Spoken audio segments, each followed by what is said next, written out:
So welcome to JG's Fight Talk, sponsored by Rich's Boxing and Limitless Creations. And with me now, I've got the top man of BKFC, in my opinion, the man that sells the fights, the man that, yeah, it is you. It is you. Yeah. Jeff Houston. How you doing, Jeff? Man, selling me more than I actually am. But who am I to say that you're not doing a good job, Joel? You're doing a badass job. Hello to you. And hello, of course, to all of our friends across the pond watching and tuning into this when this goes out. Another fantastic day here in Southern Texas. Yeah, honestly, I wish I was there. What's the weather like over there, Jeff? Texas blue skies without a single cloud in the sky. It's almost like the clouds are like, you know what? I'm not going to fuck with your blue skies today. Well, we've certainly inherited them. That's all I'm going to say. But Jeff, you're a man that's been across many networks, worked on many different shows, seen many fights over the years. Mm-hmm. But you've landed at BKFC as your home. Why BKFC? Why not? Why not? I mean, that's the easiest question in the world to answer.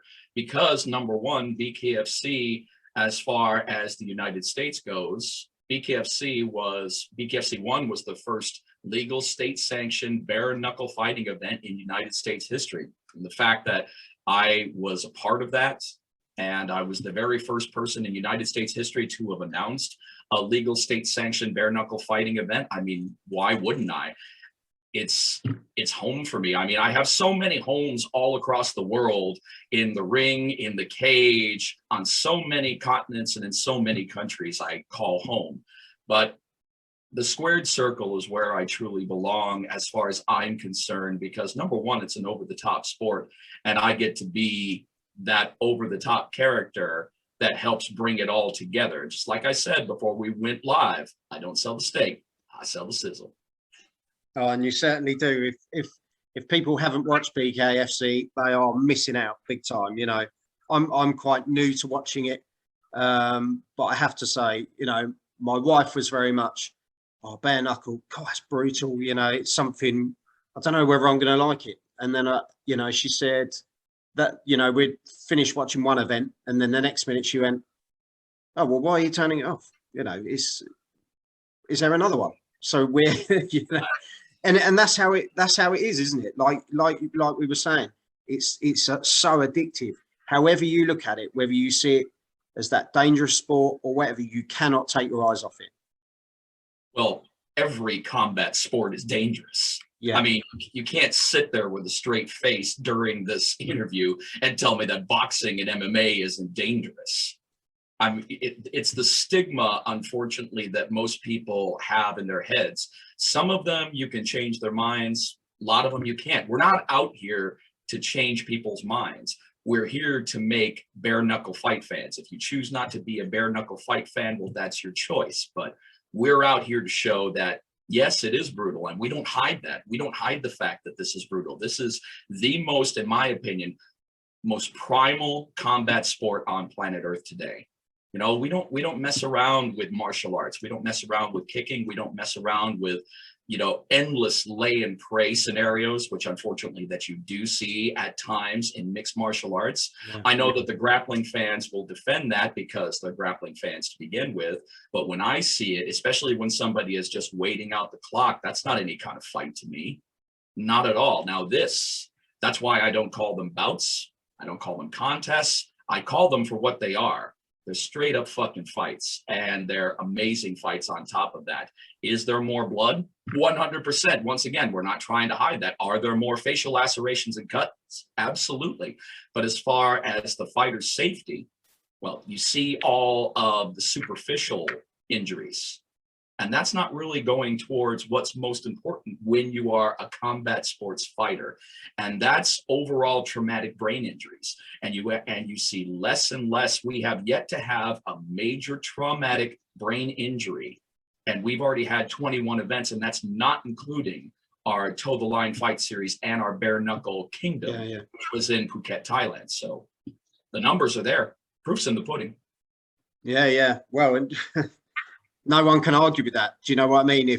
if the figures are there. And as you say, you know, you've had all these events so People far. can be stupid, so yes, they can absolutely argue it. Some people wouldn't believe there's a fire even if their hair was burning. So I mean, the numbers are not. People are just they're gonna believe what they want to believe. However, I'm putting out numbers, statistics, and facts. If they choose to believe in that, that's wonderful. If not, well, you know something. I mean, that's one of the reasons why I love that we have it on an app. Because if you don't want to watch it, you don't have to. We're not forcing it down anybody's throat. And if it's too brutal for you, then it's too brutal for you.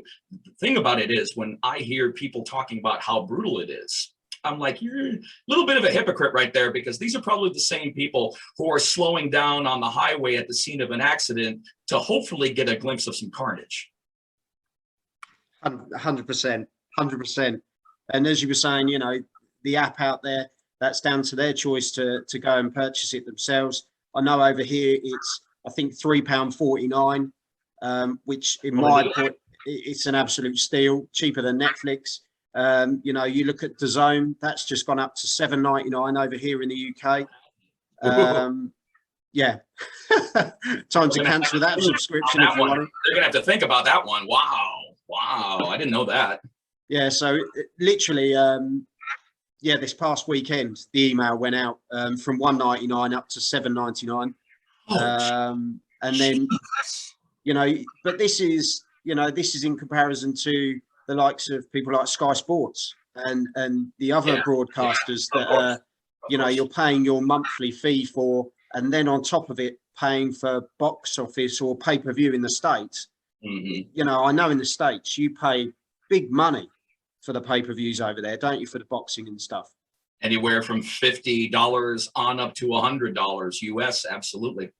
Yeah. So to look at something like this that's packaged in the way that it is, and the delivery of it, which, you know, comes down to yourself and the other guys at BKFC, how they deliver it is fantastic. You know, it's value for money, it's entertainment, but at the same time, you know, it's as safe as they can make it.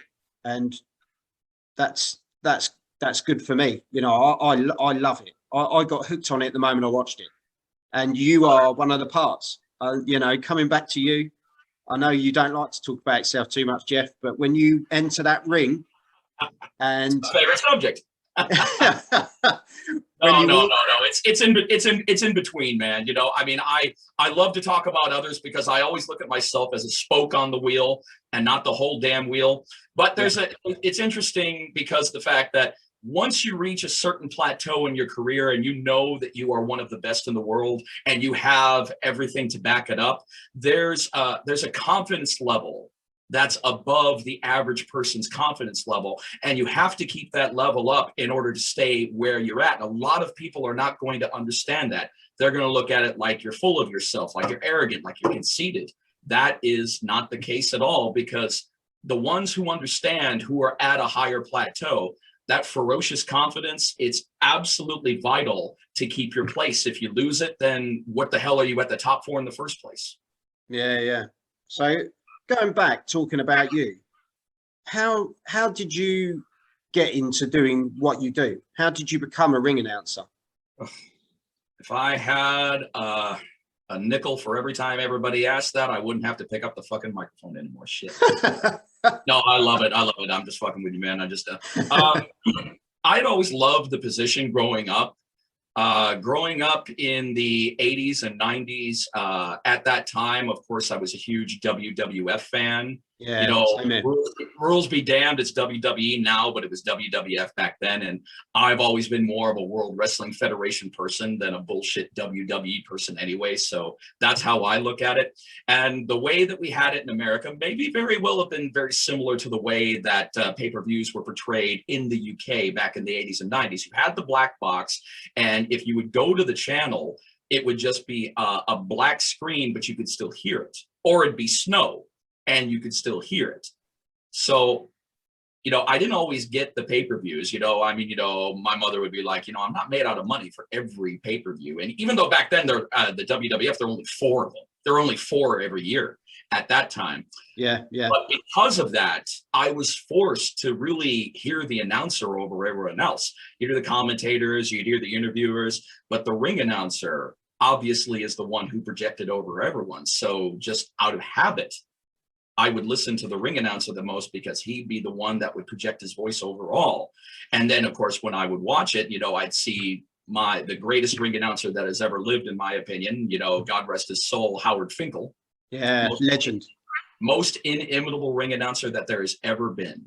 Yeah. I mean, the guy, not exactly a handsome dude. He looked like a high school substitute chemistry teacher. This is true. But as far as his voice and his poise, there was not a legend that is in this business that didn't get goosebumps when Howard Finkel would bring him to the ring. So it was really just out of, necessity that I started loving the product. But when I truly fell in love with it was March the 29th, 1987, WrestleMania 3, Hulk Hogan and Andre the Giant. I was there live, 4th row center. You jammy sod. I was there. I think I had to have been about 9. I had to have been about 9, almost 10. Yeah, I was 9 years old. I had just turned 9 years old because this was in March of 87. And I remember one of the greatest live matches that I've ever seen in my life, and that was Randy Savage and Ricky Steamboat for the IC belt. Just an amazing back and forth technical match. And I remember when Ricky got the win, 93,173 people at the Silverdome in Pontiac, Michigan, going crazy. And you could still hear the ring announcer after all that. And not only that, the ring announcer took the arena volume from like 50 to 100 with just a few well-placed words. And I'm just like, fuck, what a cool job. Yeah, and he didn't have to throw a punch. He didn't even have to fight. And he got the crowd up like that. So from there, man, I was hooked. So, started off on the independent level in independent professional wrestling here in San Antonio. I was 25 when I started, getting my ass kicked every day, hardly making a dime, zero respect because, of course, you're paying your dues just like anybody else. And if you're a ring announcer in any combat sport, you're always looked at differently, even though that there is respect.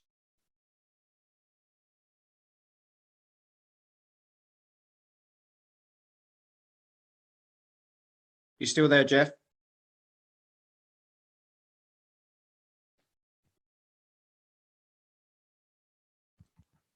I think we've temporarily lost Jeff.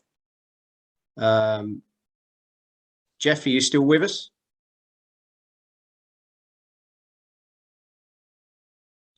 I don't know what's happened there. Hopefully he'll come back in shortly.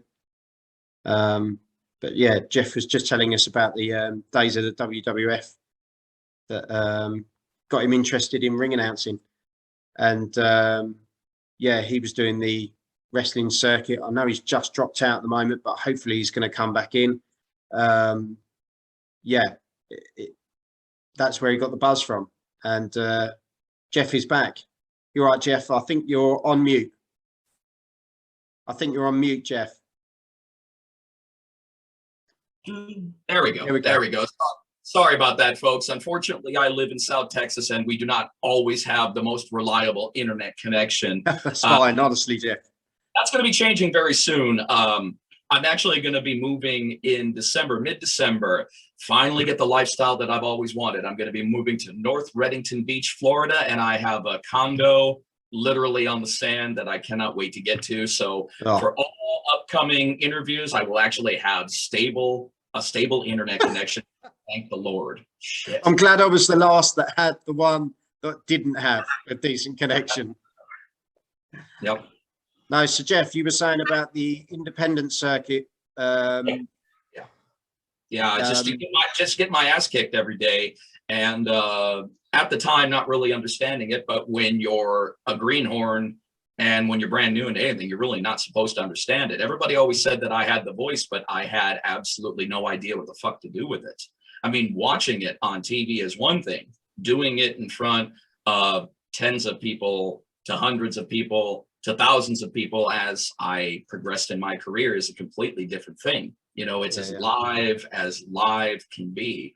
But I was hooked, and I just became a student of the game. I started learning from anyone that I could. Didn't even matter if they were a ring announcer at that point. You know, there's always something that you can learn from anyone in the industry. And I learned so much over that time by being inquisitive. In fact, at one point, people got real fucking annoyed with me because they were saying, stop asking questions. I'm like, how the fuck am I supposed to learn?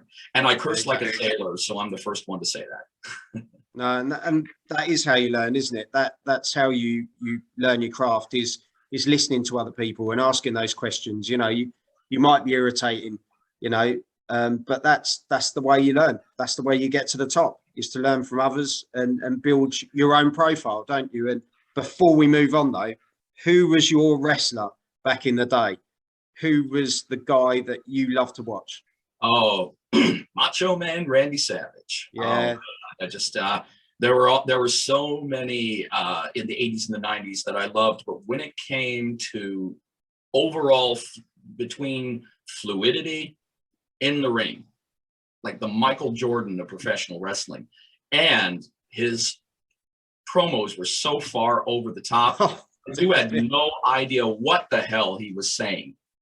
But you knew that he was saying something interesting, and you know that he was enthusiastic about it, over the top about it. You absolutely loved it. He put time and effort into his wardrobe. I mean, you know, he really loved the craft from moment one to moment done. Now, was he an easy person to get along with? You know what? In that kind of business, people who have those kind of characters usually aren't. They're usually not, because they're so eclectic.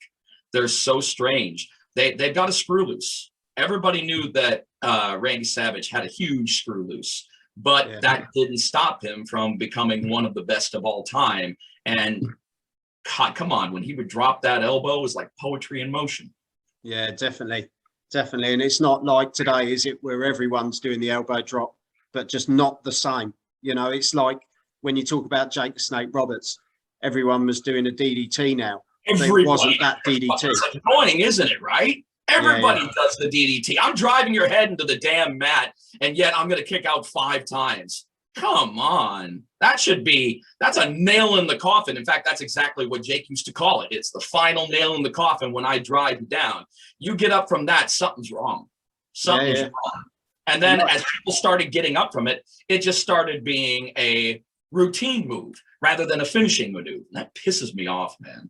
Well, I think it's happened with so many wrestlers, isn't it, over the years, where stuff has been slightly tweaked or you know, or is exactly the same, and it's just kind of, but it still doesn't take away the magic, in my opinion, of what we watched back then. You know, there was a magic to WWF. You know, to me, when the Ultimate Warrior ran to the ring, that was it for me. The moment that music hit, it was electric, and you could never replace that. You know, too bad most of his matches were less than 10 minutes, because when he ran to the ring, he was all fucking blown up by then. But he was another guy. I hear you. No, I hear you. It's all about the spectacle, the drama, the intrigue, and I don't feel that that's there anymore. I believe that's been replaced with overproduction. I think that WWE shows are way overproduced. That you're saying to yourself, what the fuck am I watching now?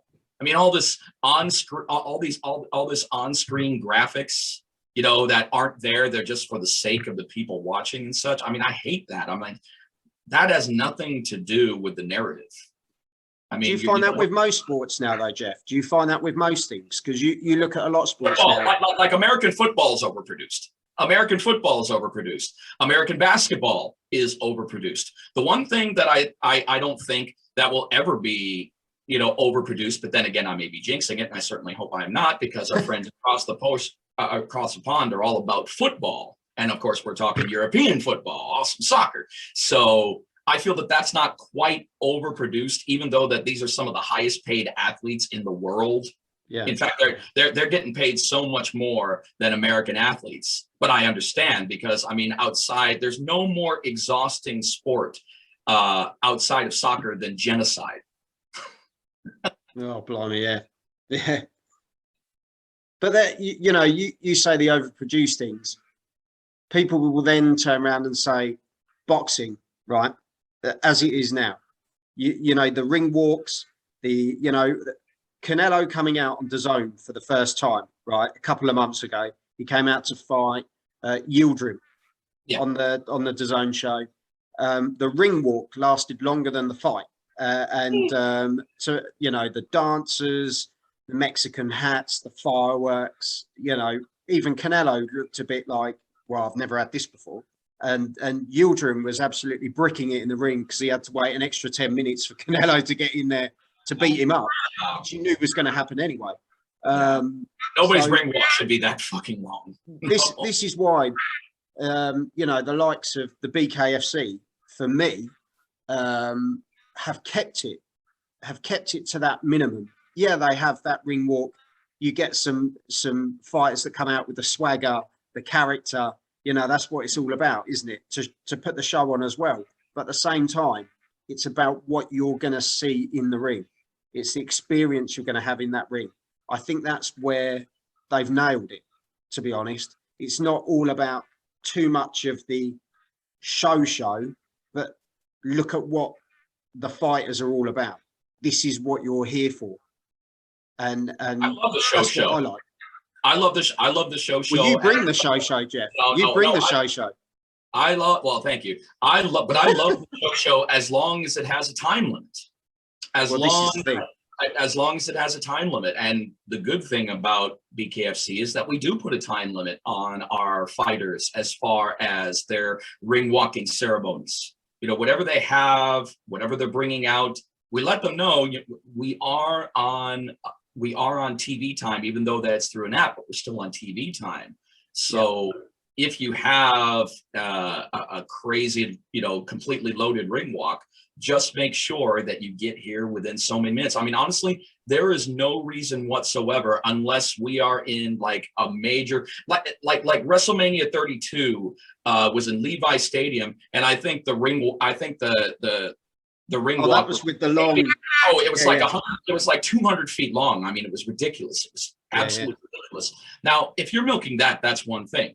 And we do have a long ring walk. I mean, our ring walk is about 50 feet. It's about a 50-foot walk, a 50-foot stage. But we want to put a time limit on that, because if you're really milking that and then you get in there and 18 seconds later, the fight's over and you were the one that lost and had that crazy ring walk. Yeah. 100%. Oh, that's wow. I mean, but I think everything in moderation when it comes to the showmanship portion of it. I think if you completely overdo it and if you completely overproduce it, people lose sight of the most important fact of why you're there. Yeah. There's an entertainment factor there, but the entertainment factor should not overshadow the fight factor. Yeah, and I don't think it does. I don't think it does at all. The thing that gets me, and do you know what the eye-catching thing was? The moment it came on, they've come into the ring, and there he is in the middle of the ring, Jeff Houston. The suits are obviously something very special to you, because that's part of your character, and you deliver it so well. But everyone has their slogan, don't they? You knew I was going to come to this at some point. It's inevitable. It's inevitable. Michael Buffer is obviously, the copyright he's got is ridiculous. Even though it's recorded, I didn't say it. Even though that this is recorded, I mean, I can still say it, and I can probably not worry about being sued. And if somebody decides to do that, Mike, it's just a fucking interview, dude. And it would be my channel anyway. So hey. I know you'd be selling me out. I know that, Joel. I know that. Not at all. But where did yours come from? I know it's straight off as it is, but it's quality, because it gets people attention straight away. It's time to knuckle up is actually not mine. It is actually it is actually not mine. No, that was thought up by David Feldman with BKFC. He told me make it your own. I do not say it outside of BKFC. That is BKFC exclusive. I like to keep it there because it fits there. No, my slogan, my catchphrase, I say at the beginning, which are that's what I mean. Yeah, my triple hellos. My triple hellos are that. And I was, as a ring announcer, growing up in the, hard shadow that you'll probably never eclipse in the form of Michael Buffer. He's cornered the market as far as catchphrases. He started off, he was 38 years old when he started off, and he had monkeyed around and messed around with a couple of other ones, gentlemen, start your engines, stuff like that. I mean, that's something that most of us who take this seriously, we all do. We all, run the gamut on what is going to be our signature phrase. What are we going to do? And I've played around with a bunch of stuff, but then I started thinking about, something, everybody always does something for the main event. Yeah. But I don't want to follow in suit to anybody else. I really don't. Most important aspect of what I do is that I stand alone, and this is my, this is my, what I do is what I do and not what anybody else does. Oscar Wilde said it best: be yourself. Everyone else is already taken. And that's something I try to live my life by. I said, you know what? Let's try to find a phrase to start the show for the unsung heroes who are the ones who start the show, because I want that energy to be there when we start the show. Yeah. And, of course, Bruce kind of started doing something like that when he got We Are Live. That's his thing when he starts the show, which he actually has catchphrase, and there are still people that are saying it and such. I'm like, but people have been saying that forever. That's not new. That's not new. It's just when you have the consistency and the popularity of UFC, everybody thinks, because they see Bruce Buffer all the time. They see him all the time. He is the most watched ring announcer in the world outside of WWE programming now, because they've got a show every week and they're seeing him all the time. And this is consistently for 20 plus years. So of course, if they see another ring announcer, they're automatically going to size them up with Bruce Buffer instead of seeing this person as an individual. And that's where I try to stray away from, emulation. I don't try to emulate anybody. And that's why I thought of the hello, hello, hello, because when you think of a phrase, you have to think of something that's not only catchy, that's not only short. You got to keep it simple. Otherwise, people are not going to get into it. It has to be 3 to 5 words at max, real quick. The one thing that I thought of, I'm like, can I use this anywhere? No matter where I go, no matter what kind of event I'm hosting, it doesn't matter. Fighting it, can I use that there?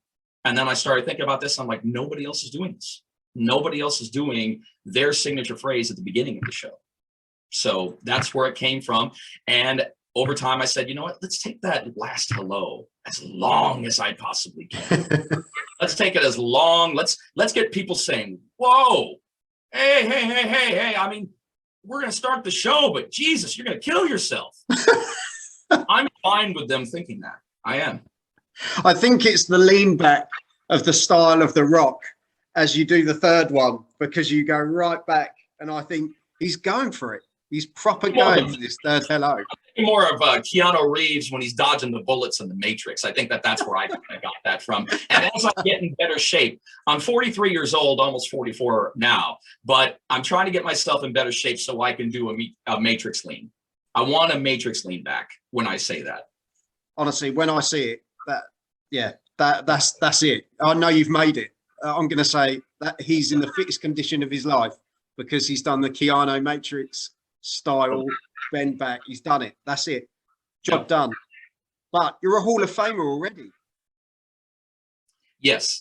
I was inducted into the 2019 Bare Knuckle Boxing Hall of Fame after only being a part of the sport for 14 months. And I remember I was talking to the president of the Bare Knuckle Boxing Hall of Fame, Mr. Scott Burt, and I said, Scott, there's no way that I deserve this after only 13, 14 months of being in the sport. Hall of Famers spend their whole lives doing what they do, and 20, 30 plus years, then maybe they might, see some Hall of Fame love. 13, 14 months, I don't deserve it. And then he told me, well, Jeff, you have to look at it like this. You were the first in United States history. So no matter how you may feel about it personally, you are in the history books, whether you want to be or not. So it needs to be documented, and you need to receive that award. And then I started thinking, it does make sense to a degree. Did I accept it a little reluctantly? Of course I did. Because I talk about myself all the time. I think it's really more of a screw loose in my head rather than me being conceited or anything like that. Maybe it's just something that I don't know that I do. But when I was up there giving my speech, I mean, I was just so ridiculously humbled because there were just so many people. If I look at the historical significance behind those who were inducted into the Bare Knuckle Boxing Hall of Fame at that time, most of them were dead. I mean, most of them were, 19th century, sportsmen and historical figures. So I was part of a very elite class that got inducted that year, and it was a hell of an honor. So yeah, man, I mean, it really is cool that I can look back to myself and say I was the first one in United States history. Jimmy Lennon Jr. was number 2 with the unfortunate mess that was World Bare Knuckle Fighting Federation. That one show that didn't do so hot, unfortunately, but he was number 2, but I was number 1 in the States. Right, Jeff, and from my point of view, well deserved, mate. As I was saying before we came on, I think, I know you say about you sell the sizzle, but I tell you, you build the fight so well. And yeah, I just think you're such a character. You draw you in straight away. And like I say, when I first saw it a couple of weeks ago, and it came up, and you went, and that third hello came out, I thought, yeah, that's a guy that's got my attention. And that's exactly like you were saying, that's what you want, is to draw people in. You've got them, and then the action starts, and then they're hooked. And it certainly worked for me, I have to say.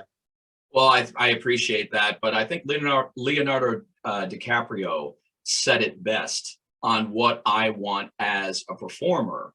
He said it best in the movie Django. Gentlemen, you had my curiosity. Now you have my attention. And as a professional, that's what I aspire to do for everybody that watches. Yeah. Even though that my time with the fans is limited, as it should be, because the main attraction will always be the fighters. I will always just be a spoke on the wheel. I will never be the wheel itself. Never. And I never aspire to be the wheel itself. I aspire to be that strong spoke that helps hold the wheel together, just like everyone else. And one of the reasons that Bare Knuckle Fighting Championship is as successful as it is because of all of the amazing people involved. Our commentary table, we've got Chris Lights Out Lytle, UFC legend, who is 3-0 with us in Bare Knuckle. And we have the amazing Sean Wheelock, whose MMA exploits and, background, he's one of if not the best fight commentator on the planet. And their dynamic, their synergy when they are on the mics it's grown so dramatically and so dramatically well. And we have some of the best production people. Gary Grant Jr., who is the inventor of the squared circle. We couldn't have gotten to where we are without his ingenuity for our fight platform surface. We've had famous referees with us, Bill Clancy, multiple world championships that he has been a part of, Big Dan Murgliata, Wayne Spinola. We've had Stitch as our cut man so many times. He's actually looking forward to coming back to Bare Knuckle Fighting Championship as our cut man. And look at the celebrities that you've seen in attendance. For God's sakes, when Dat Wynn picked up the championship from Johnny Bedford at Knucklemania, Shaquille O'Neal handed him the belt.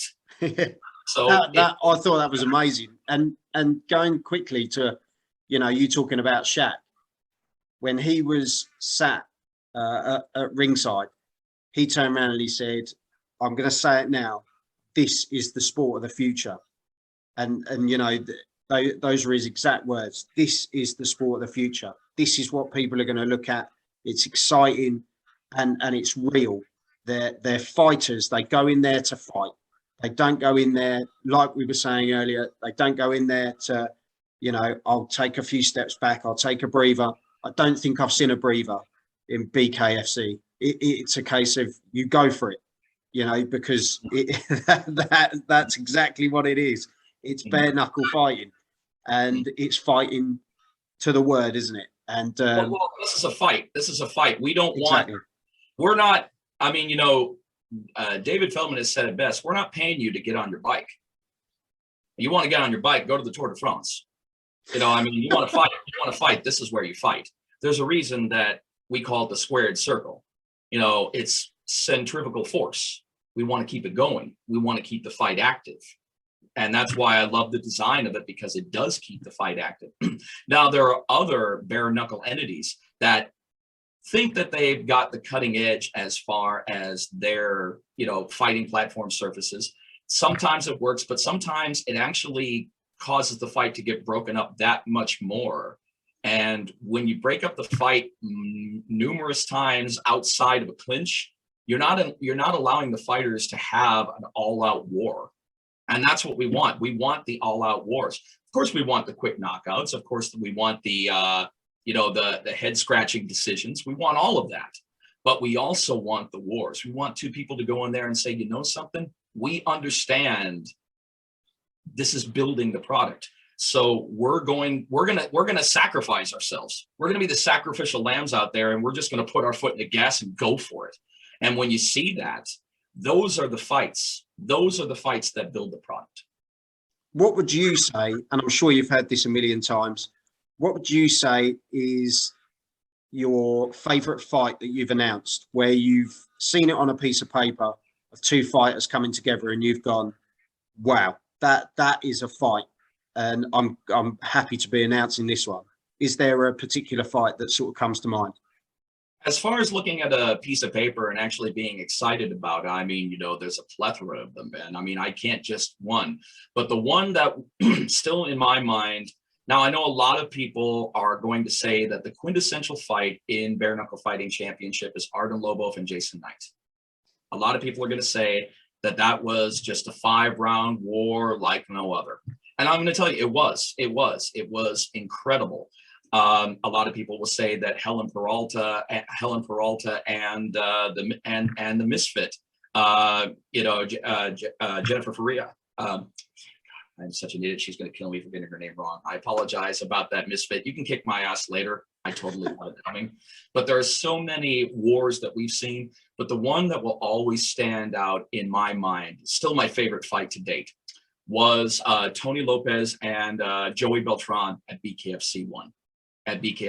And there's so many reasons why that is still my favorite fight. But the main reason why it is my favorite fight is because the way it was structured, it was actually scheduled as a swing bout.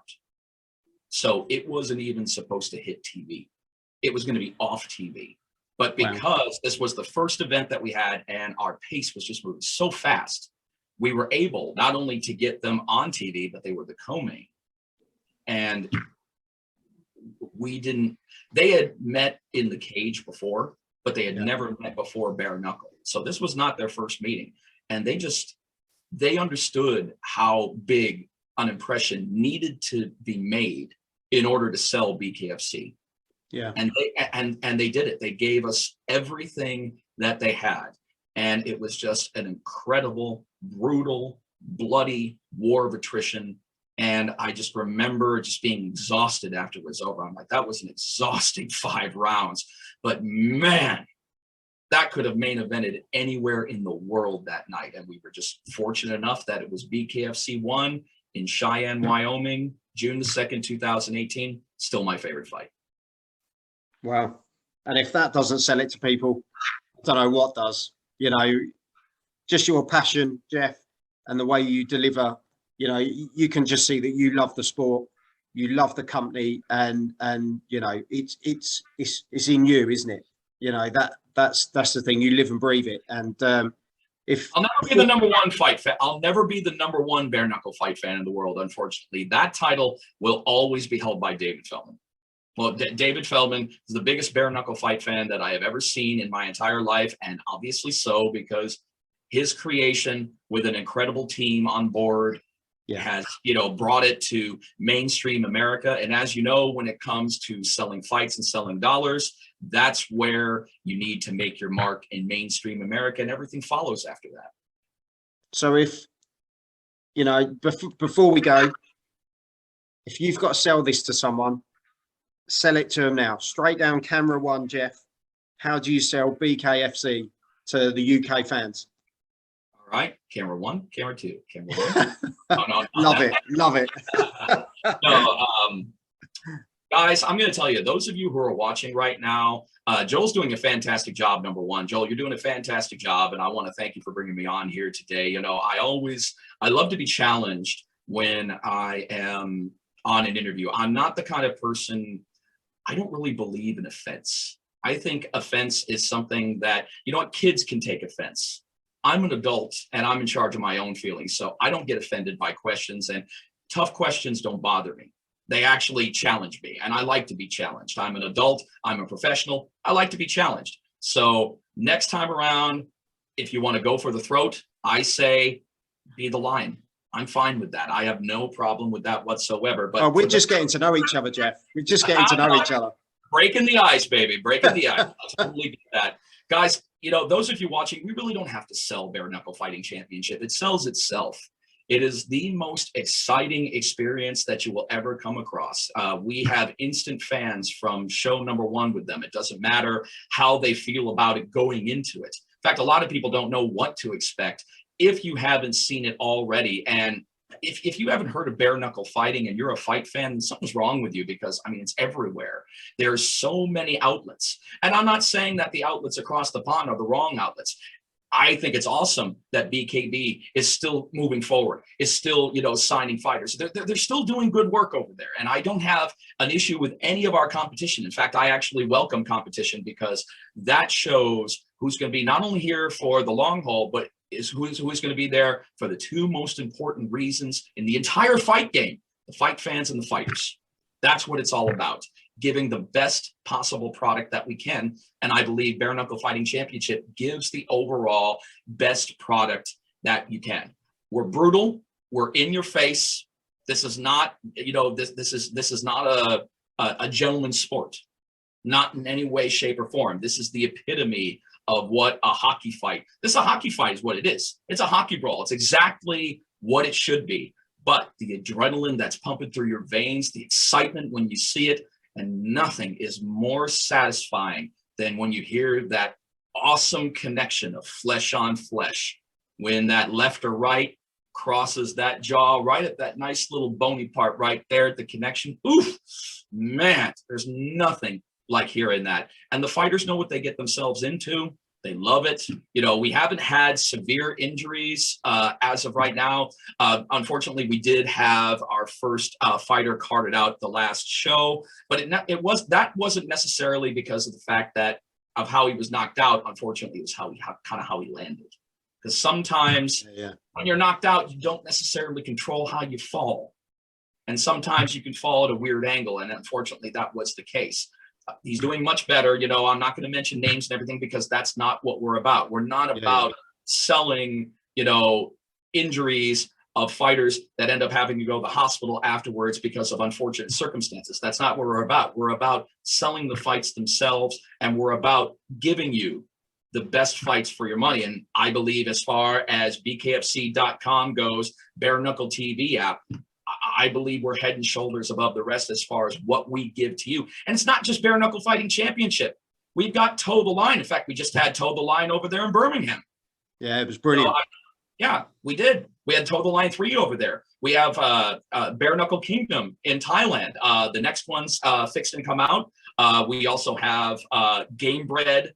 We have Game Bred Fighting Championship. Of course, Jorge Masvidal's Bare Knuckle MMA outfit. You know, we got so much content, and for only $4.99 American, dude, you can't beat that. You absolutely cannot beat that value for the most exciting sport on combat. You know, the most exciting combat sport on planet Earth. Excuse me. Sometimes I mess up my words. I'm not perfect every day, but I'm perfect almost every other day. Guys, this is not me selling it. This is not me sitting here and giving you a snake oil pitch, because I don't have to sell it. The product sells itself. It's exciting. If you haven't subscribed, BKFC.com right away. Joel, that's all I got on that. I don't need to sell it anymore. Jeff, nothing else to say. As I say, Jeff Houston, Hall of Famer, ring announcer, and just general legend in my eyes. I think just quality. And Jeff, I really appreciate your time, and Hopefully you get your internet connection perfect from Florida soon, and we'll have another interview there. We'll have another interview there, and maybe we can go to the next level in the next one and see how. Before then, we'll do it before then. You're not out of my crosshairs yet, Joel. Come on now. But Jeff, thanks for coming on. I really appreciate your time, and yeah, good luck with everything in the future, and take care, won't you? Thank you so much, Joel. This was wonderful. This was you're very good at what you do. I mean, just keep doing the good work, bringing on good people, having good conversations, and more importantly, really pushing combat sports, because that's what it's all about. It's about making fans by educating fans, because you don't necessarily have to push anybody to like anything. I would rather educate you than push you and show you something that, after my education, maybe might stimulate your curiosity. And after your curiosity is stimulated, well, then guess what? You can check us out for yourselves, and you will see that it's exciting. But thank you very much. Cheers to you, Joel. And there we say, if Jeff has stimulated you, go on to BKFC. Ooh, wow. Wow. Go to BKFC. It's $4.99 in America, isn't that right, Jeff? And £3.49 over here. Absolute steal. Download the app, go on the website, and check out what they've got to offer. Fantastic content. Jeff, thank you very much, and I'll see you soon. Time to knuckle up, baby. Thank you, Joel. No worries. Take care, mate. So, anyway, cool. Jeff, just stay there. It doesn't matter. I'm going to wrap up. So, thank you very much for coming on, everyone. As I say, tuning in. And Jeff, great guest as always. Tune in to see him on BKFC. And there's some great content on there. And yeah, check out. There's Tola Line is superb, especially coming over to the UK. There's some great stuff happening over here with BKFC. So check it out and look at the back catalogue of everything else they've got on there as well. There's some amazing fights. Yeah, so check it out. As I say, thanks to Jeff for coming on, our Hall of Famer ring announcer, and we'll be seeing him again soon. But you've been watching JG's Fight Talk, sponsored by Rich's Boxing and Limitless Creations, and I'll see you all soon. Thank you. Are you ready?